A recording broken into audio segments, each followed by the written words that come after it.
నా పేరు బి అఖిల. ఆర్డిటి సంస్థ లేకపోతే మేము చాలా ఇబ్బందులు పడేవాళ్ళం. ఆర్డిటి సమస్యను దయచేసి పరిష్కరించండి. ఆర్డిటి సంస్థ మంచి చదువు, మంచి ఆహారం, మంచి దుస్తులు అన్నీ ఉచితంగా ఇచ్చి మా బాగోగులు చూస్తోంది. మా తరగతి గదిలో డిజిటల్ బోర్డులు కూడా ఏర్పాటు చేసి మంచి చదువు చెప్తున్నారు.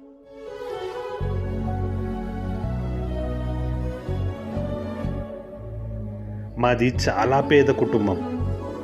మా అమ్మా నాన్నలకు కూడా మా భాష అర్థం కాదు. మాకు మాట వినికిడి లోపమున్నా కూడా ఆర్డిటి సంస్థ వల్ల మేము చదువులో బాగా రాణిస్తున్నాము. మాలాంటి వాళ్లను బాగా చూసుకుంటున్న ఆర్డిటి సంస్థ FCRAని త్వరగా దయచేసి మంజూరు చేయండి. మా బాధను అర్థం చేసుకోండి ప్లీజ్.